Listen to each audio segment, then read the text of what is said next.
They laughed when I walked in, still wearing my navy blue scrubs, my hair tied back, my sneakers damp from running through a parking lot in the rain, and my mother-in-law actually tilted her head and said, loud enough for everyone to hear, "Did you get lost on your way to a real job?" The room followed her lead, soft chuckles at first, then louder until even my husband's cousin leaned over and whispered, "Wow! She really came like that." I had just come off a 12-hour shift, my hands still smelling faintly of antiseptic, my body running on coffee and adrenaline, and somehow in that moment none of that mattered. What mattered to them was that I didn't look like I belonged.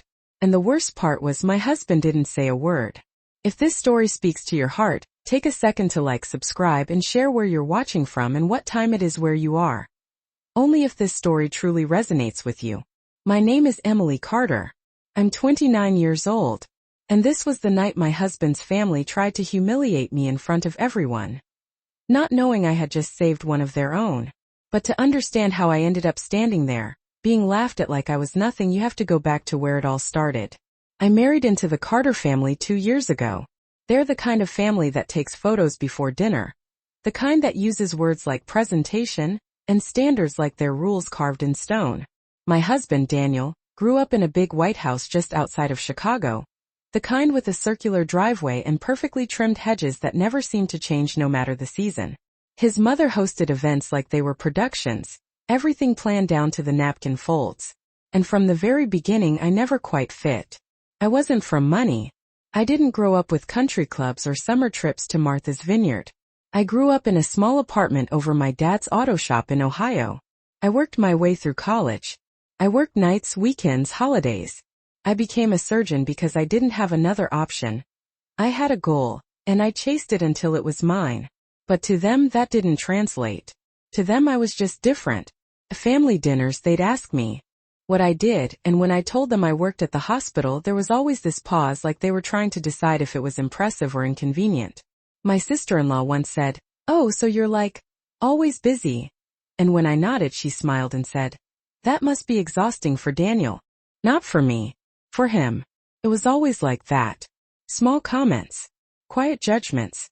Nothing big enough to call out. But enough to feel. Enough to know. And still I tried. I showed up to every event I could. Birthdays. Holidays. Anniversaries. Even when I had just gotten off a shift.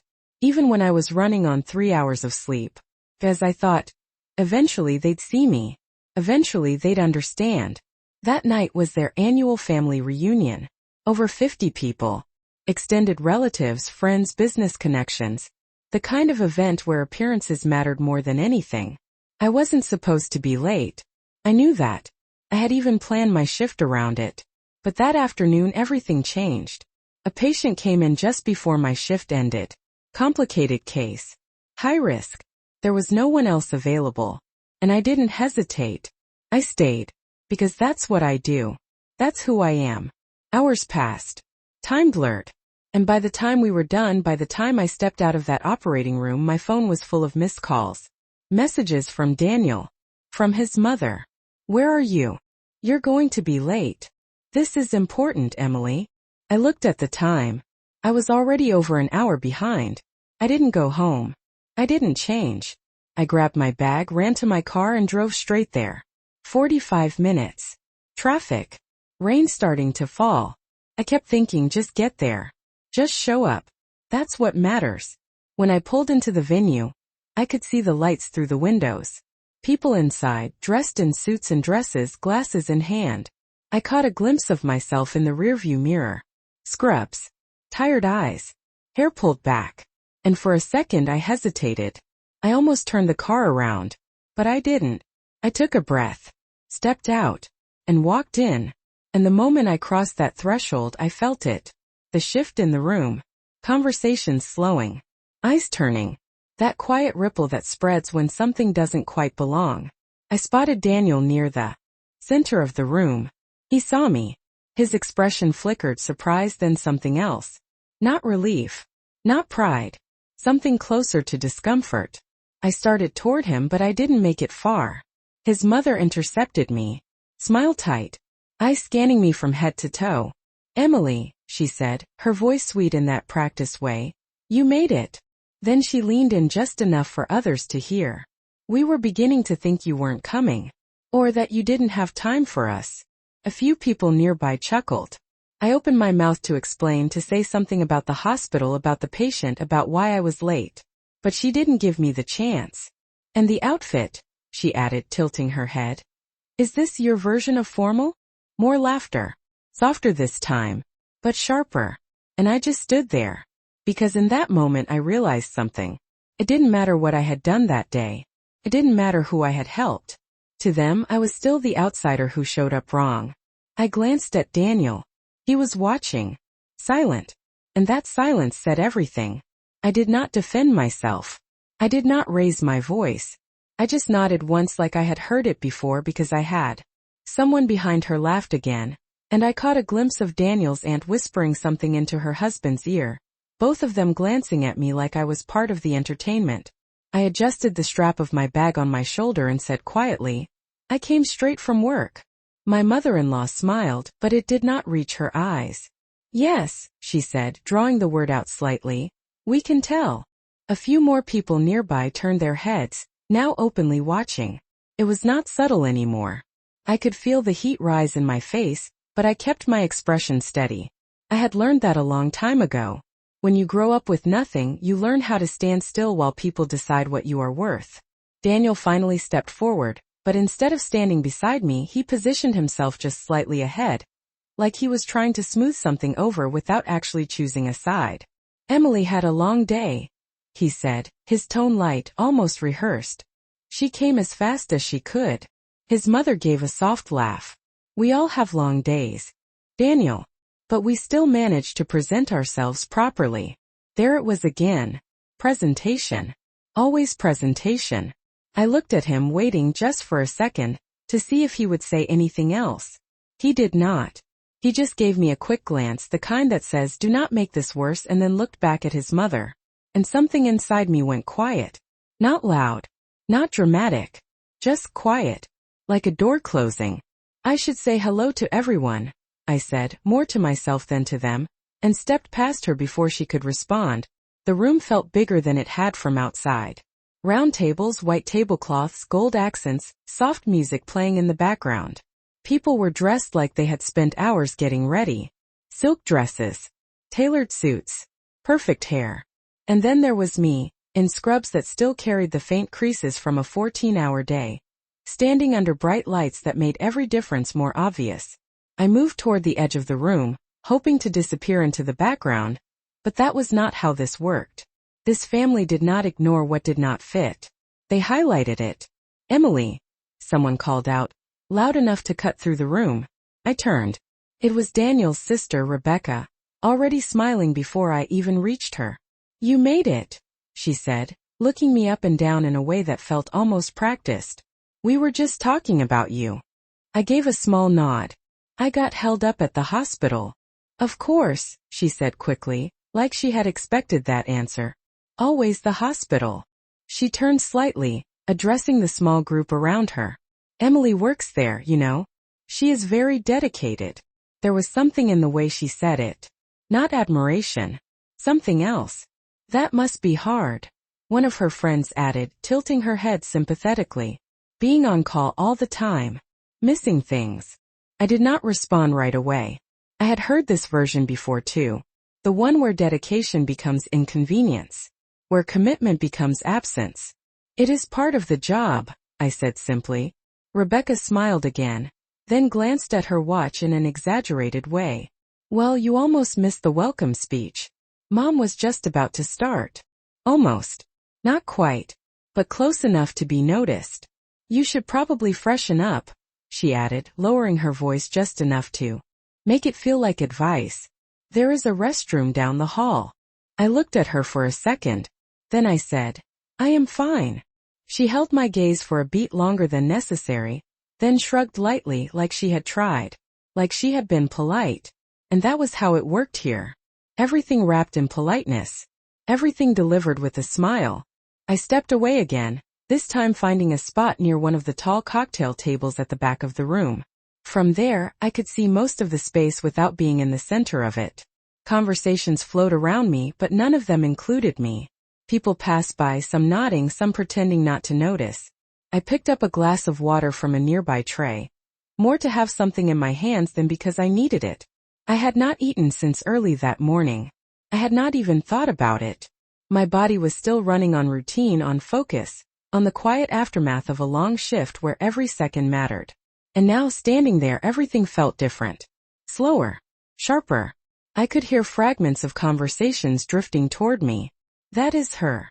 She came like that? I thought she would at least change. Small sentences. Quiet enough to deny. Loud enough to feel. I did not turn. I did not react. I just stood there, letting it pass through me like background noise. Because reacting would only confirm what they already believed. That I did not belong. That I did not understand how things worked here. At the front of the room, Daniel's mother stepped up to a small podium, tapping the microphone lightly.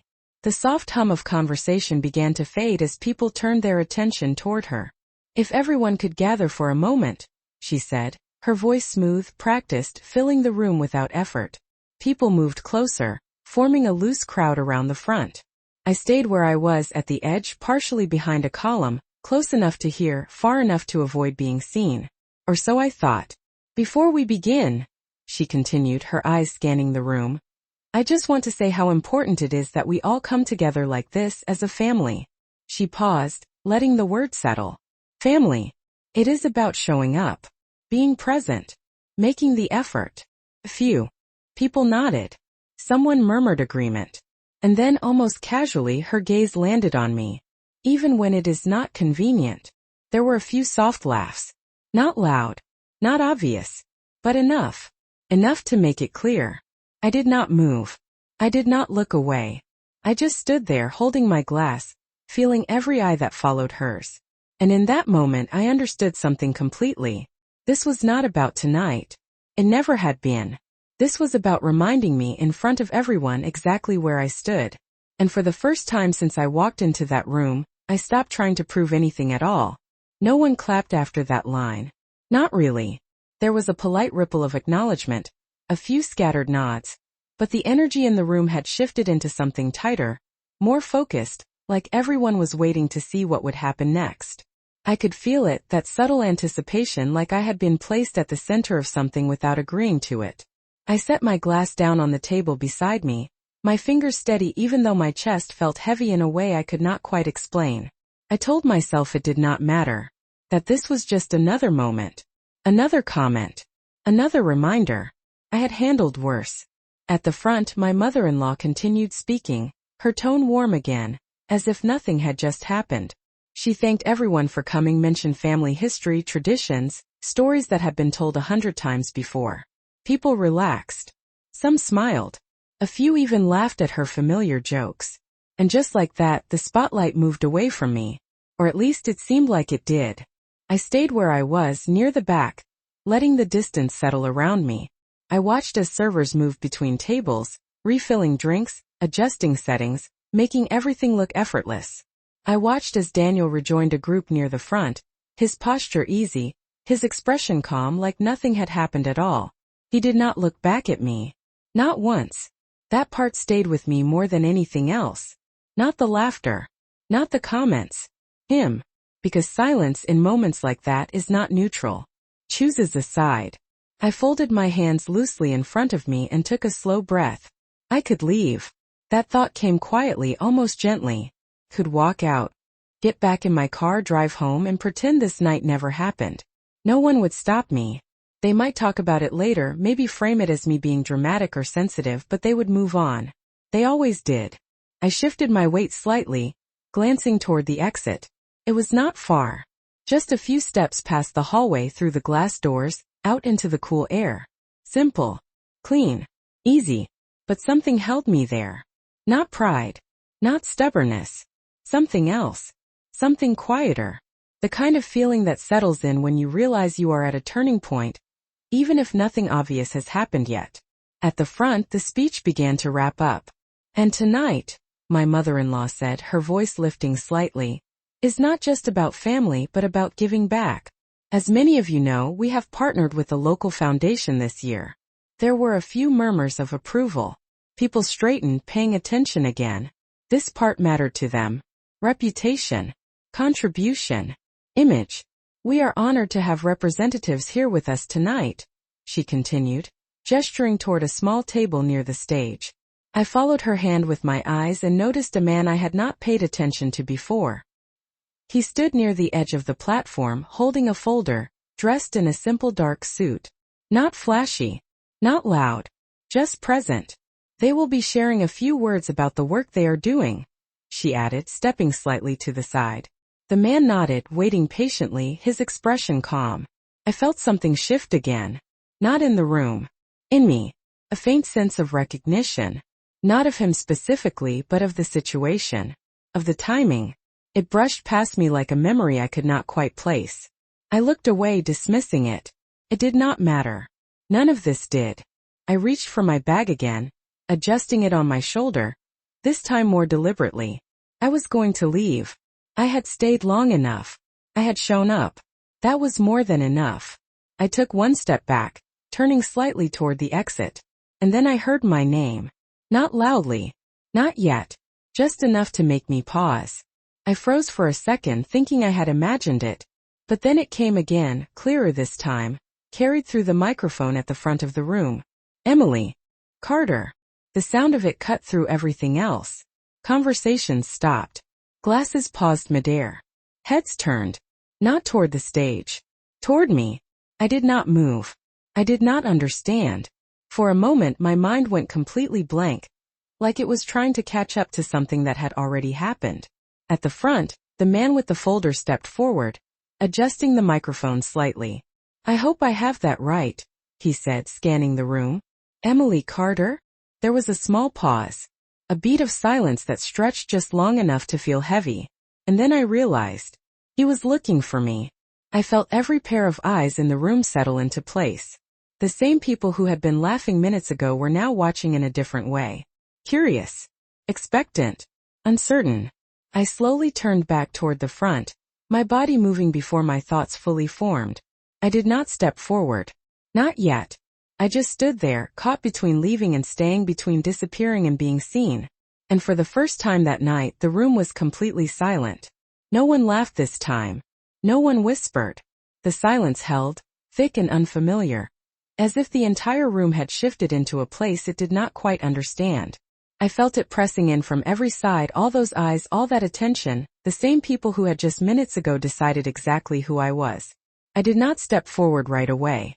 I just stood there, my hand still resting on the strap of my bag, my body angled slightly toward the exit like I had not fully changed my mind. The man at the front adjusted his glasses, scanning the room again. "Emily Carter," he repeated, a little more certain now, like he knew I was there. I took a breath. Slow. Controlled. The kind you take before walking into something you cannot step back from. Then I raised my hand slightly, not high, just enough to be seen. "That is me," I said. My voice came out steady. Surprised me a little. The man's expression shifted. Recognition settling into place. "There you are," he said, a small smile forming, not performative, not polite, but genuine. "Would you mind coming up here for a moment?" There was a pause, just a second, but it stretched. I could feel the weight of the room pressing forward, waiting for me to move, to confirm what this moment was becoming. I glanced once toward Daniel. He was looking at me now, really looking, his expression no longer neutral, no longer distant. Confused. That was the word. Confused, and something else just beginning to form underneath it. I did not wait for it to become anything more. I stepped forward. The sound of my shoes against the floor seemed louder than it should have been, each step carrying through the quiet space. I walked past the same people who had been watching me earlier, but now their expressions had changed. No one smiled. No one laughed. They just watched. Closely. Carefully. I reached the front, stopping just beside the small platform, not stepping onto it yet. The man turned slightly toward me, lowering his voice just enough so only I could hear. "Dr. Carter," he said, his tone respectful, certain. "Thank you for staying." The word doctor landed differently than anything else that had been said that night. Not louder. Not sharper. Just correct. I nodded once. "Of course." He gestured gently toward the platform. "Please." I stepped up. The lights felt brighter there, the room clearer, every face more visible. I could see my mother-in-law standing just off to the side, her posture still composed, but her expression no longer smooth. It had shifted just slightly, like something had moved underneath it that she could not quite control. The man stepped back to the microphone. "Thank you all for your patience," he said, addressing the room again. "I had not planned to do this quite like this, but sometimes timing works out in ways you do not expect." A few people shifted, leaning in slightly. He opened the folder in his hands, glancing down briefly, then back up. "Earlier today," he continued, "our foundation received an update from the hospital regarding a case we have been closely connected to." I felt it then. That recognition again, stronger this time, clearer. My hands remained still at my sides, but my focus sharpened. The room was completely silent.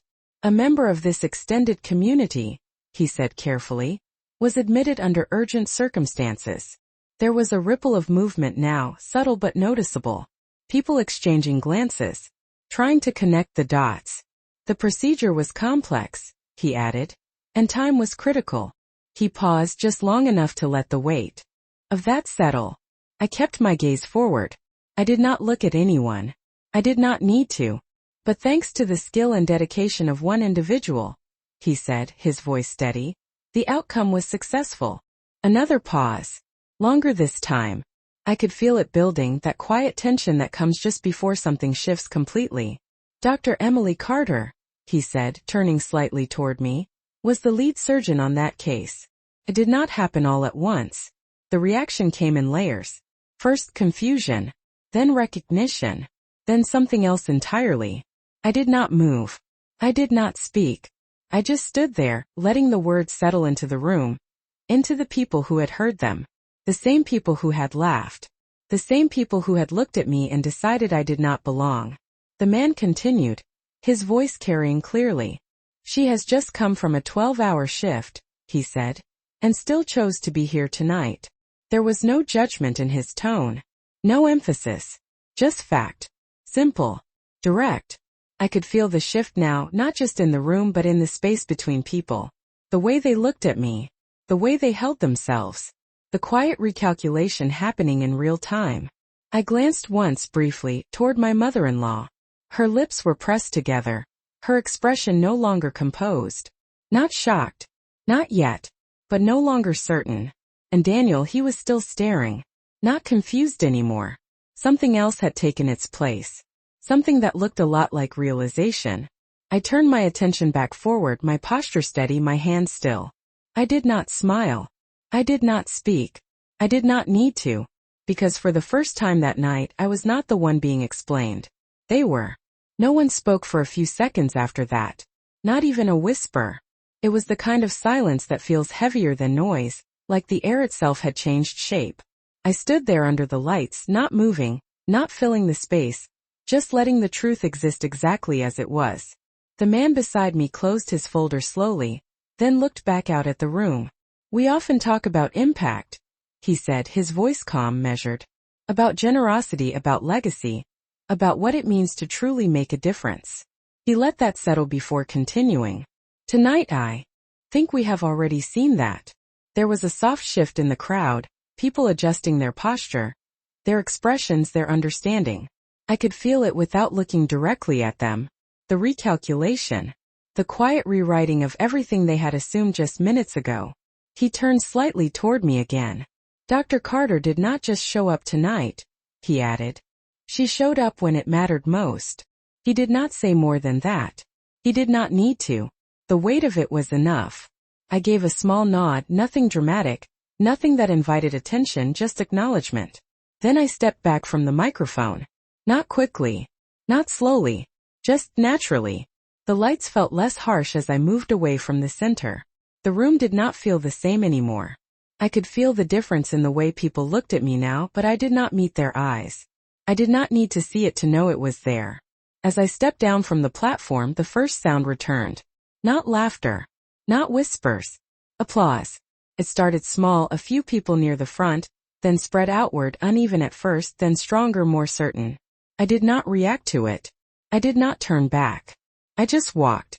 Past the same faces. past the same tables. But nothing about it felt the same. Someone said my name as I passed. Quiet. Careful. I did not stop. Another voice followed, softer, almost unsure. Emily. I kept moving, because I understood something now that I had not allowed myself to accept before. Respect that arrives after humiliation is not the same as respect freely given. It is not something you chase. It is something that reveals people for who they are. I reached the edge of the room again, near the same spot I had stood before, but it did not feel like a place to hide anymore. It felt like distance. And I was not standing in it the same way. Daniel found me there. Of course he did. He moved quickly, faster than I had ever seen him move at one of these events, weaving through people who now stepped aside for him without question. When he reached me, he stopped just a step too close, like he was not sure how to stand. Emily, he said, my name coming out differently than it had earlier. Not casual. Not dismissive. Careful. I looked at him. Really looked. His expression had changed completely. The ease was gone. The quiet confidence replaced with something unsettled. Why did you not tell me? He asked. It was the first thing he said. Not I am sorry. Not are you okay. Just that. I held his gaze for a moment before answering. I did, I said. My voice was calm. You just did not listen. He blinked like the words had not landed the way he expected. I mean about today, he added quickly. About the surgery. I shook my head slightly. It was just work, I said. It is always just work. That was the truth. For me, it had never been about recognition. It had never been about proving anything to anyone in that room. It was what I did. Who I was.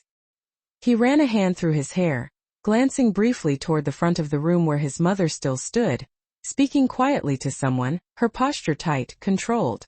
They did not know, he said, almost to himself. I did not respond, because that was not the point. Not knowing does not excuse how you treat someone. It reveals it. He looked back at me, searching for something. You should have said something, he insisted, his voice lower now, like he was trying to fix something that had already broken.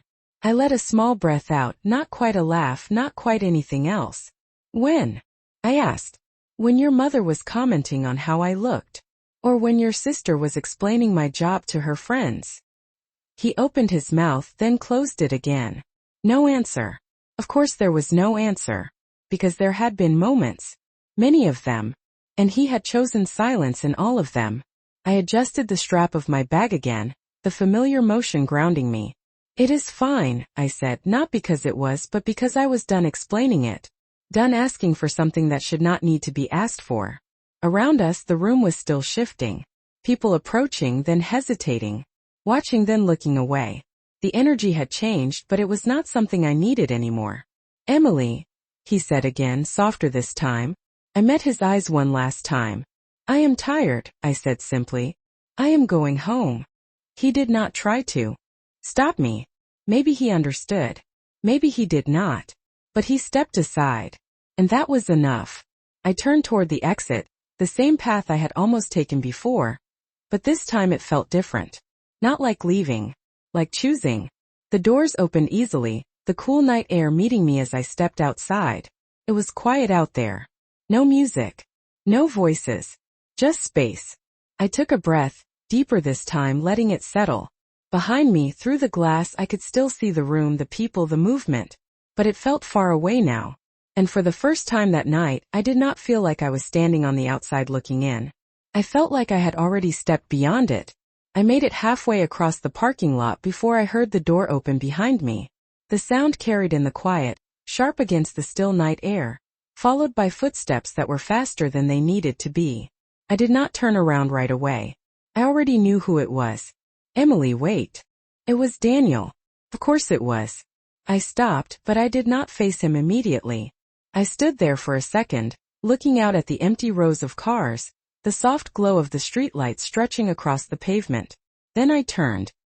He was standing a few feet away from me now, slightly out of breath, his jacket half unbuttoned like he had rushed out without thinking.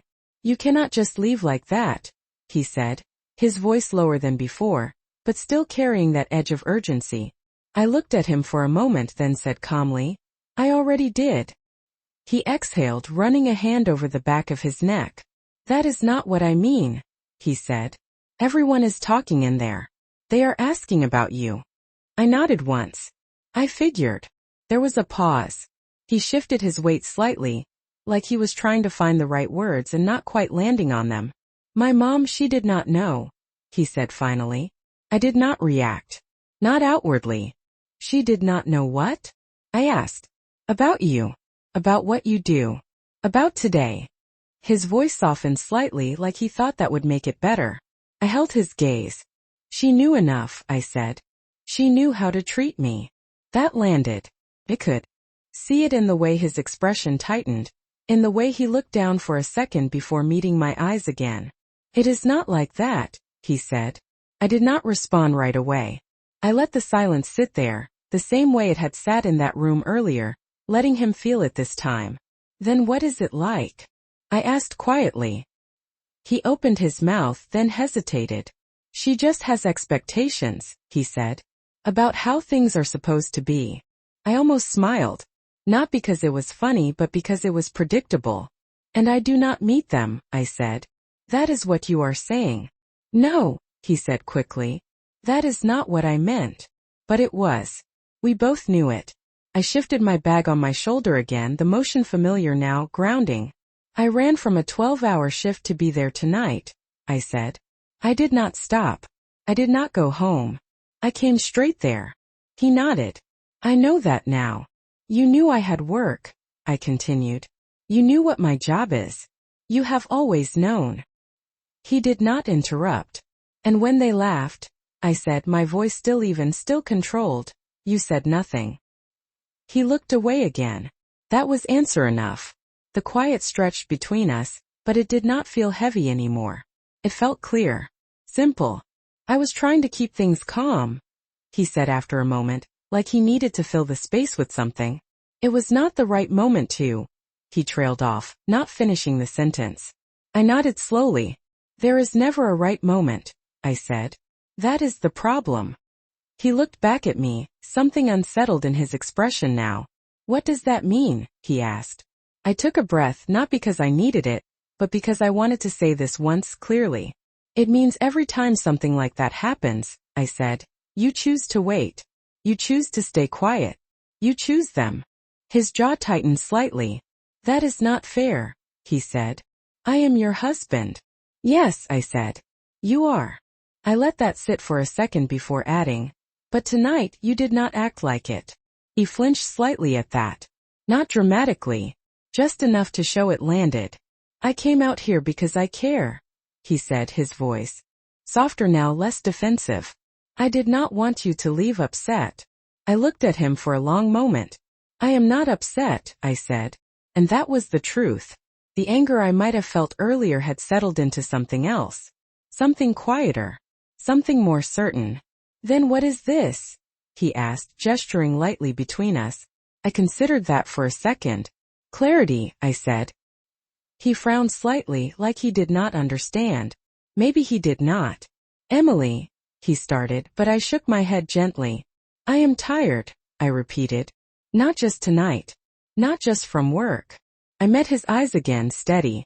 I am tired of trying to earn something that should already be there. He did not respond. He just stood there, looking at me like he was seeing something he had missed before. Maybe he was. Maybe it just took this moment for it to become visible to him. Behind him, through the glass doors, I could see movement inside again. People shifting, gathering, still talking. The world he was used to. The one he had never questioned. They are going to come out here, he said after a moment, glancing back toward the building. They are going to want to talk to you. I nodded. Maybe. You should hear them out, he added. I did not answer that. Because I already knew what they would say. It would be different now. Softer. More respectful. Maybe even apologetic. But it would not change what had already happened. It would not change how easily it had happened. I reached into my pocket and pulled out my car keys, the small metallic click echoing slightly in the quiet. I am going home, I said. He looked at the keys, then back at me. Can we talk about this later? He asked. I paused for a second, considering the question, not the words themselves but what they meant. We can talk, I said finally. But it will not be the same conversation. He did not ask what that meant. Maybe he understood. Maybe he was just not ready to. I walked past him heading toward my car, the cool air settling around me again. I could feel his gaze on me, but he did not follow this time. And somehow that said more than anything he could have. I sat in the driver's seat for a moment. Before starting the engine, my hands resting lightly on the steering wheel, the silence inside the car wrapping around me in a way that felt almost unfamiliar after everything that had just happened. My reflection stared back at me in the dark windshield, faint under the glow of the parking lot lights. Scrubs. Tired eyes. Hair still pulled back the same way it had been 12 hours ago. Nothing about me had changed. And yet everything had. I started the car, the low hum filling the space, grounding me in something steady, something real. I pulled out slowly, the building shrinking behind me in the rearview mirror, its bright windows still glowing with movement and voices I could no longer hear. I did not turn back. The drive home was quiet. No music. No calls. Just the soft rhythm of the road and the steady movement of passing streetlights. My mind did not race the way it usually did after a long shift.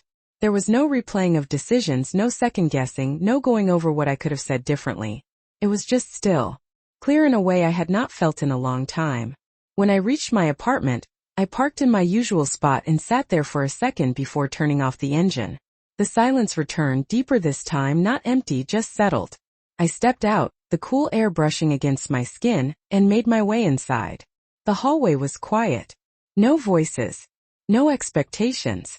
Just the soft echo of my footsteps as I walked to my door. I unlocked it and stepped in, closing it gently behind me. My space. Small. Simple. Mine. I set my bag down on the counter and leaned back against it for a moment, letting the weight of the day finally catch up to me. Not all at once. Just enough to remind me how long it had been. I walked to the sink, washing my hands slowly, the familiar motion automatic, grounding. The faint smell of antiseptic faded as the water ran, replaced by something cleaner, something softer.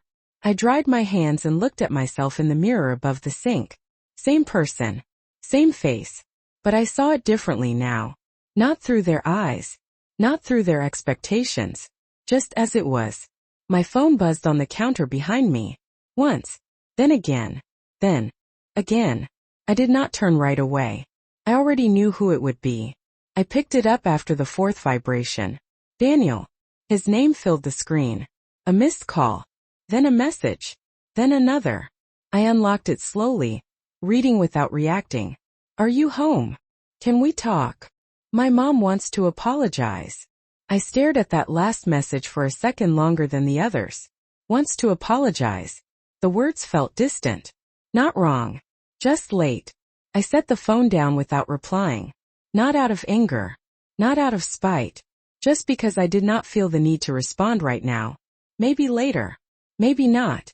I moved through the apartment quietly, changing out of my scrubs, folding them neatly out of habit, placing them in the laundry basket by the door. I put on a soft sweater, the fabric warm against my skin, a small contrast to the sterile environment I had been in all day. I made a cup of tea, the simple process slow and deliberate, something I had not allowed myself to do in a long time without thinking about what came next. When I finally sat down on the couch, the room felt still in the best way. No tension. No expectations. Just space. My phone buzzed again. This time I glanced at it. A new message. Not from Daniel. From a number I did not immediately recognize. I opened it. This is Rebecca. I just wanted to say. I did not know. I am sorry. I read it once. Then again. The words were simple. Careful. I could almost hear her voice in them, softer than before, less certain. I set the phone down again.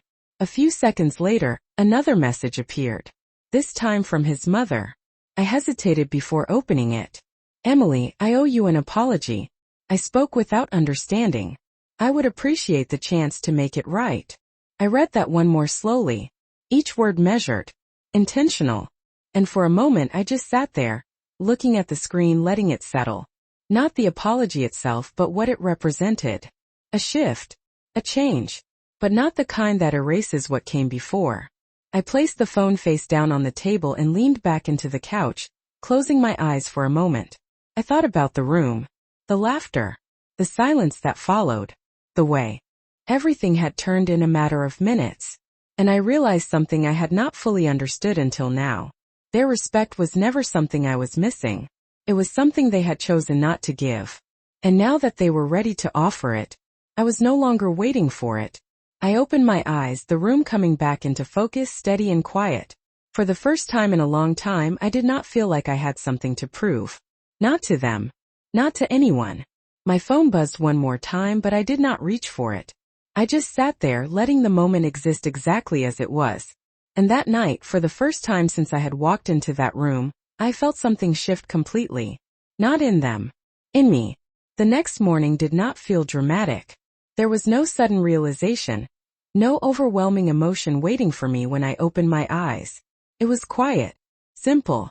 I woke up before my alarm, the soft light coming through the window, the city outside already moving in its usual rhythm. For a moment I just lay there, staring at the ceiling, letting the stillness settle. Then I reached for my phone. More messages. Daniel. His mother. Rebecca. Even a few numbers I did not recognize. I did not open them right away. I sat up slowly, placing my feet on the floor, grounding myself in the routine I knew. Because that was what mattered now. Not what they said after the fact. Not how they were trying to rewrite the night. Just what was real. I moved through my morning the same way I always did. Shower. Coffee. A quick check of my schedule for the day. Another long shift. Another full list of patients depending on me to show up, to focus, to be present in ways that had nothing to do with anyone's approval. That part of my life had never been uncertain. That part had always been clear. When I finally picked up my phone again, I opened Daniel's messages first. There were several. Longer this time. I have been thinking all night. I did not handle that well. Can we talk tonight? I read them carefully, not rushing, not reacting. Then I opened the one from his mother again. The apology. Formal. Controlled. Measured. I could almost see her. Sitting at a perfectly arranged table, choosing each word with intention. I set the phone down without replying. Not yet. Because I wanted to be sure that whatever I said next came from clarity, not from pressure. Not from the expectation that I should accept something just because it was finally being offered. At the hospital, everything felt the same as it always did. The halls were busy. The lights bright. The steady rhythm of movement, voices, machines, all blending into something familiar. Something that made sense. When I stepped into the operating room, none of what had happened the night before followed me in. Could not. There was no space for it there. Only focus. Only precision. Only the quiet understanding between people who knew exactly what needed to be done. Hours passed the way they always did. Without noticing. Without pause. And in those hours I felt something settle deeper inside me. Not pride. Not satisfaction. Just certainty. The kind that does not need to be spoken. The kind that does not change depending on who is watching. During a short break I stepped into the staff lounge, grabbing a cup of water, leaning against the counter for a moment. One of the nurses glanced at me. "Long night?" she asked. I nodded. "Something like that." She smiled slightly. "You handled that case yesterday really well." Simple words. No performance. No audience. Just recognition where it mattered. I nodded again. "Thank you." That was enough. When my shift finally ended, the sky outside had already begun to shift toward evening. I walked out of the hospital the same way I always did, my pace steady, my mind clear. My phone buzzed in my pocket, but I did not check it right away. Not until I reached my car. I sat down, closing the door, letting the quiet return. Then I looked. A new message from Daniel. "I am outside your apartment." I stared at it for a second, letting the words settle. Then I looked at the time. He had been waiting. I did not feel rushed. I did not feel pressured.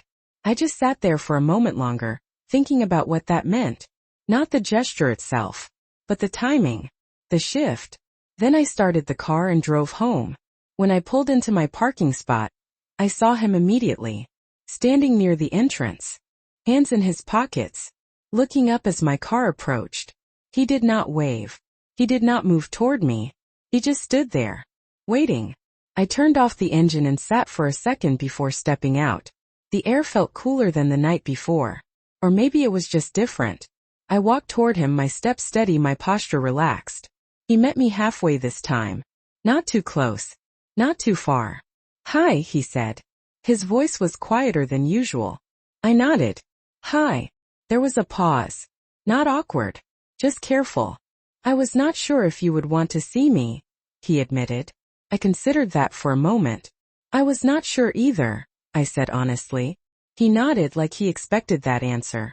"I have been thinking about what you said," he continued. "About last night. About everything." I did not interrupt. I just listened. "You were right," he said after a second. "About me staying quiet. About choosing not to say anything." The words came out slower now, like he was making sure they were real. I told myself I was keeping things calm, but I was really just avoiding it. I watched him as he spoke, not judging, not filling in the gaps, just letting him say it. "And I see now what that looked like," he added. "To you."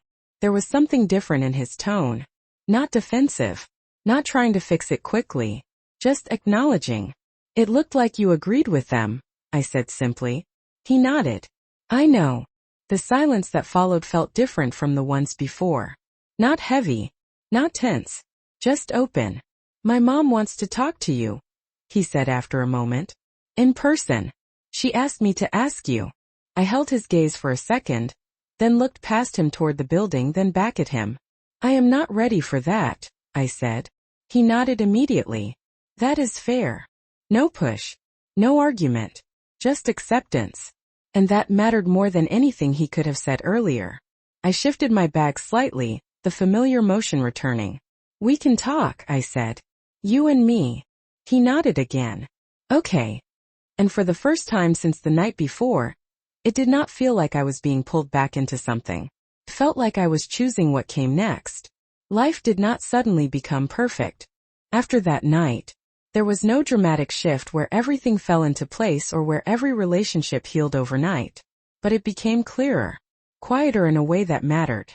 The following weeks felt different, not because the world around me had changed, but because I had. I went back to work, back to long shifts, early mornings, late nights, the same steady rhythm that had always grounded me.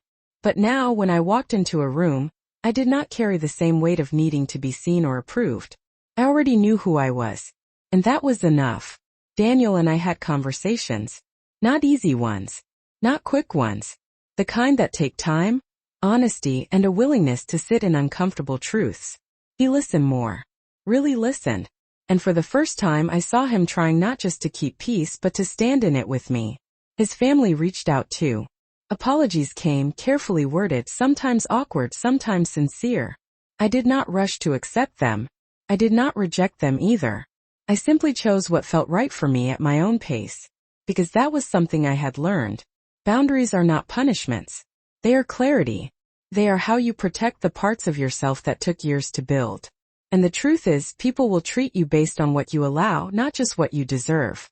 That night did not give me value. It revealed it. It showed me that I had been standing in my own worth all along, even when others refused to see it. And if you are listening to this right now, if you have ever felt overlooked, underestimated, or made to feel like you had to prove your place in someone else's world, I want you to know something. You do not have to shrink yourself to fit where you are not respected. You do not have to earn basic decency. And you do not have to wait for someone else to recognize your worth before you believe in it yourself. Sometimes the hardest thing is not proving them wrong. It is choosing yourself without needing their approval. Thank you for staying with me through this story. Truly. Because sharing something like this means trusting that someone out there will understand, will feel less alone, will see a piece of themselves in it. And if this story resonated with you, I would love to hear from you. Where are you listening from and what time is it there right now? And if you have ever had a moment where everything changed how you saw yourself, what did it teach you? Only if this story truly speaks to your heart, you can like and subscribe, but more than anything, just know that you are not alone in what you feel. My name is Emily Carter, I am 29 years old, and the lesson I want to leave with you is this. Never let anyone else define your worth when you have already built it yourself.